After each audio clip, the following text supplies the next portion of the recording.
एक तनख्वाह से कितनी बार टैक्स दूं और क्यों? जवाब है,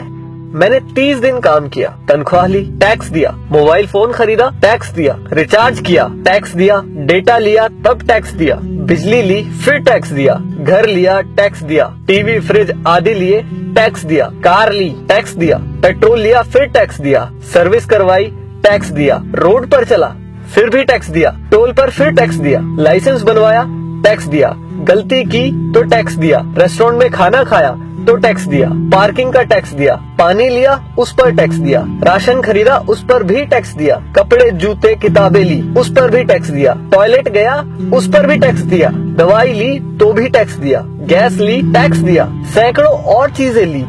और टैक्स दिया, कहीं फीस दी, कहीं बिल, कहीं ब्याज दिया, कहीं जुर्माने के नाम पर तो कहीं रिश्वत के नाम पर पैसे देने ही पड़े। ये सब ड्रामे के बाद गलती से सेविंग में बचा लिया तो फिर टैक्स दिया। सारी उम्र काम करने के बाद कोई सोशल सिक्योरिटी नहीं, कोई पेंशन नहीं, 5 साल के MP MLA रहते तो बात और थी, कोई मेडिकल सुविधा भी नहीं, बच्चों के लिए अच्छे स्कूल नहीं, पब्लिक ट्रांसपोर्ट नहीं, सड़कें खराब, स्ट्रीट लाइट खराब, हवा खराब, पानी खराब, फल सब्जी जहरीली, हॉस्पिटल महंगे, हर साल महंगाई की मार, आकस्मिक खर्चे व आपदाएं, उसके बाद हर जगह लाइनें। सारा पैसा गया कहाँ? करप्शन में, इलेक्शन में, अमीरों की सब्सिडी में, माल्या जैसों को भगाने में, अमीरों के फर्जी दिवालियां होने में, स्विस बैंकों में, नेताओं के बंगले और कारों में और हमें झंडू बाम बनाने में। अब किसको बोलूं कौन चोर है? आखिर कब तक हमारे देशवासी यूं ही घिसटते जिंदगी जीते रहेंगे? मैं जितना देश और इस पर चिपके परिजीवियों के बारे में सोचता हूँ, परेशान हो जाता हूँ। समय आ गया है